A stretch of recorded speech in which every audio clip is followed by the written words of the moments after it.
don't fear about getting canceled.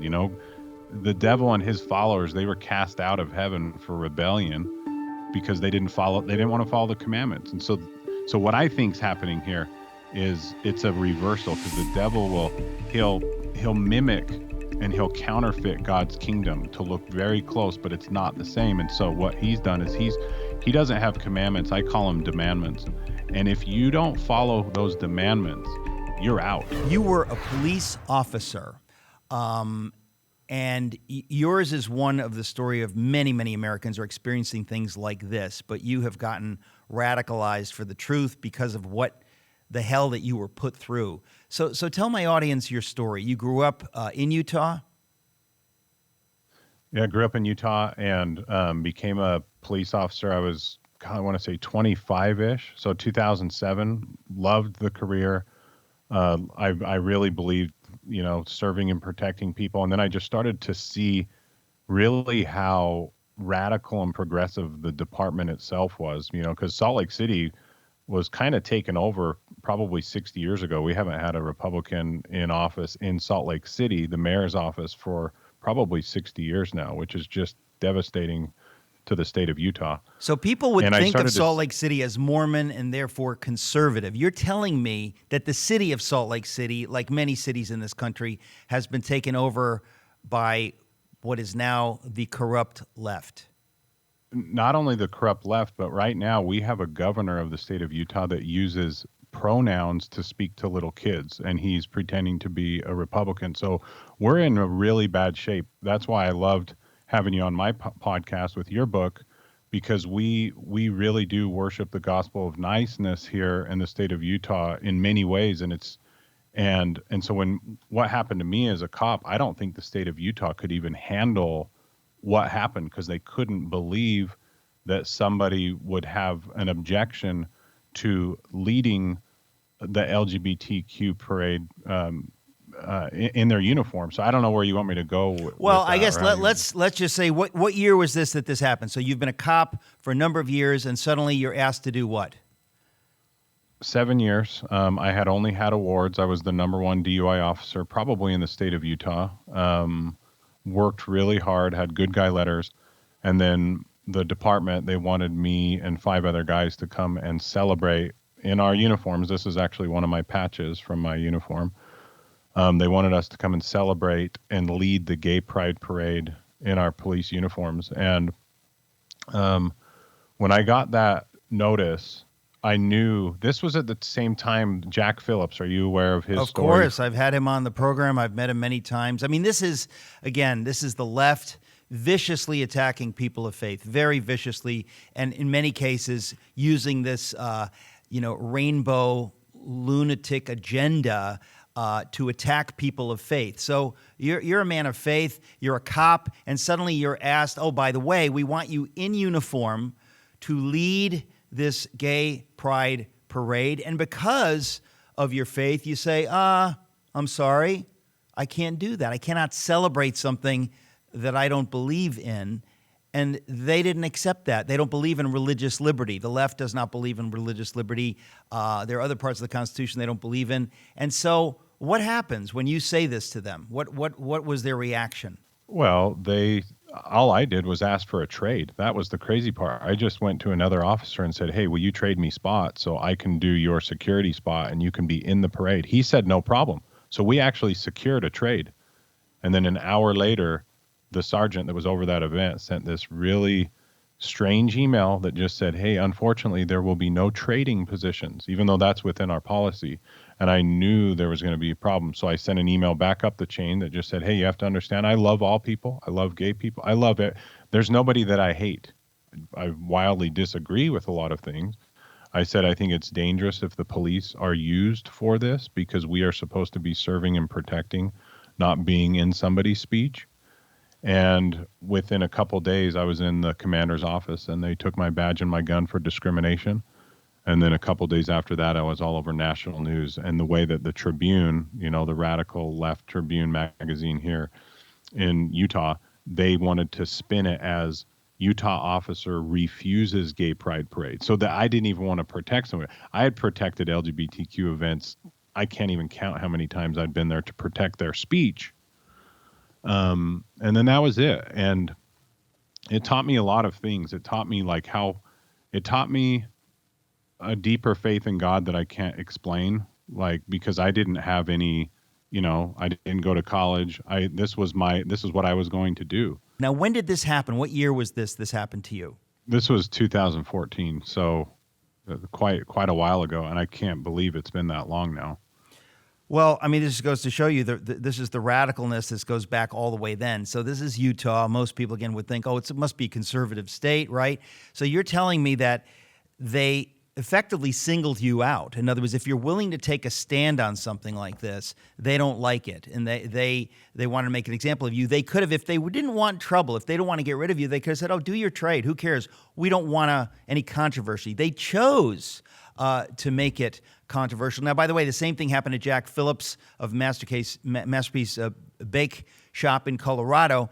He never said, as they're trying to spin it with you, that, he won't serve a gay customer. No. He never said that. He said, I can't celebrate gay marriage by creating a cake to celebrate something like that. But I know other bakers who would be happy to do that, and I will helpfully give you their information. They would be happy to do this for you. I mean, you talk about graciousness. I mean, you didn't make a stink. You said, look, I'll just trade with somebody. And they said, no. We're going to come after you. We want to make an example of you. And Eric, this is what the spirit behind cancel culture is, folks. You need to understand it's a spirit, and it's satanic. It is not interested in truth. It's not interested in justice or in equality. It's interested in crushing those who dissent.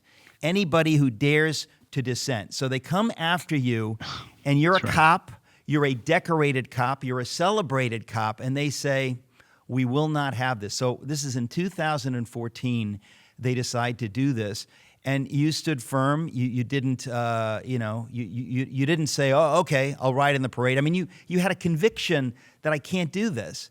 And they said, well, we can't have cops like that. We don't want cops with convictions. And I think, this is my take, that it's possible that I believe God smiles when people get canceled out of the devil's kingdom. I really do. You know the scriptures when it talks about consider the lilies of the field, consider the birds. You don't think I can clothe you? This is one of the things that I think Christ is saying, is that don't fear about getting canceled.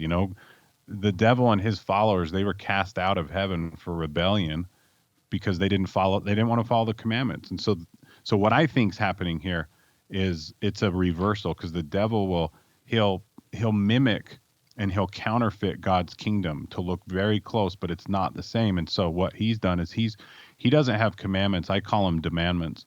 And if you don't follow those demandments, you're out.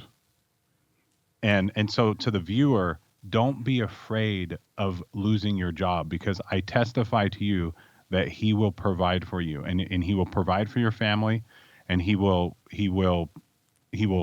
expand your faith. I promise you that. I want to say, I talk about this a lot, that these kinds of things show who actually has faith. Because a lot of people say faith is this, it's this intellectual thing. I believe. Well, we're going to see what you believe by how you act. If you actually trust God with your job, with your finances, if you're put in a tough spot and you say, look, I don't know how I'm going to get through, but I'm going to trust God, that's an opportunity to see God act. That's an opportunity to see your faith in action. And even if God doesn't act the way you want him to, if he doesn't give you a replacement job right away, the point is, it shows, do I really trust God with my life, with my future? And I think that there are people all across this country and around the world that are getting an opportunity to see God act. They're getting an opportunity to put their faith into action. They haven't had to do it before. It's a beautiful thing. I'm talking to Eric Moutsos. We'll be right back. Folks, I hate to interrupt, but I just don't want you to miss any of the content we're putting out on here. We've just got some amazing stuff. So would you do yourself a favor and hit the subscribe button so we can make sure you don't miss anything? I promise you, great stuff coming up. Hit the subscribe button. Thank you. So you got radicalized. And I think, again, it's happening to people all over the country. Tell us about this concert that you held that you were just going to tell me about a minute ago. Well, as soon as COVID hit, I put out this. Salt Lake City had a snitch line where you could call the police and say, hey, my neighbors aren't social distancing. My buddies were going to call, saying people to get away from each other. They weren't citing anyone, but it was just the idea. So I called the snitch line on myself. I recorded it. I said, hey, there's going to be a former police officer that's going to do a big rally. Well, he can't do that. And we did. And so we threw one of the first big rallies in America in Salt Lake City. And I had this idea to bring businesses. So I created this group called the Utah Business Revival. And then I had another idea, and we would just shop. We would shop for all these businesses that were being shut down, and we would just take over parks. I'd call the sheriffs. I'd call the police chiefs. I'd say, hey, are you going to arrest us if we do this? And they didn't know what to say, and we'd just take over parks, and we'd have them bring their little 10 by 10s, and we'd shop and listen to music. And then I had this idea to throw a concert, and I used to be in the music industry. Crazy life story. I used to be on Evander Holyfield's record label. And by the way, he watched your Holyfield watched your interview and loves it. He called me this morning and he loves your stuff. Evander Holyfield watched my interview with you on your show. That's right. Unbelievable. That's right. So I had the privilege of meeting him a number of years ago. How wonderful. Praise God. That is awesome. Unbelievable. So I called Colin Ray, who's a country singer. He has like 16 #1 hits. I said, hey, do you want to be the first concert in America? He said, yeah, brother, let's do it. So we threw the first concert during COVID in America, July 2020. And we did a little documentary at ericmoutsos.com. It's called Non-Essential. So I invite you to come watch it. EricMoutsos.com. People can see the documentary. Keep going. Yep. And I have a book called Dispatched, and it's Conscience or Conformity. It's free on my website, and it's also on Amazon. It's Dispatched, Conscience or Conformity. And then I'm also on X at Real Eric Moutsos. Thank you. So I'm just trying to wake people things up because I don't know how much time we have. We just got 3 minutes. I'm very, very passionate about liberty, because like it says in Corinthians, 2 Corinthians, where the Spirit of the Lord is, there is liberty. And I believe that you cannot have liberty without morality. So you can have your freedom, but if you do not make good choices, that equals captivity. And so freedom plus morality equals liberty. And it is immoral for any tentacle of communism to come in, from the sexual revolution to the gods of climate change, the gods of COVID. It's all the same. This is all the devil's kingdom. And I just challenge anybody to just stand up for your God-given rights. Those are something that cannot be taken from you. The only way they can be taken is if you give them. And they are eternal rights: the right to life, the right to pursue your happiness, the right to live according to your conscience. These are things that are inherent in you. And if you hand them away physically, you give them away spiritually, and you have to repent. Romans 8:28 says, all things work together for good for those that love the Lord and are called according to his purposes. And the fact that these monsters did this to you in 2014, look what a blessing. You would not be on the airwaves. You would have not written this book. You've been a force for good, a force for liberty in America as a result of what they tried to do to you. And so I want to encourage people out there, if you've been attacked or canceled, bring it on, folks. It's an opportunity to see God. And it's a beautiful, beautiful thing. And, I have to tell you, Eric, what you shared with me, it's very similar. I wrote a book on Dietrich Bonhoeffer, and what happened in Germany was the same thing. The SS, they insisted that if you want to be a member of the SS, eventually, every year they made it more and more difficult to be a Christian. Finally, just to show their pagan, occultic, satanic roots, the SS would not allow SS members to go to church. That's part of what's happening in these elite in these organizations in America, the police, the FBI, the IRS. If you do not tick these boxes, if you dissent from their dark agenda, they're going to get rid of you. And I just want to say, folks, you need to be aware that's where we are in America. So if you're not part of the solution, I'm sorry to tell you, you are part of the problem. If you're not doing something, you might not be doing what Eric Moutsos is doing, who's a hero, but you better do something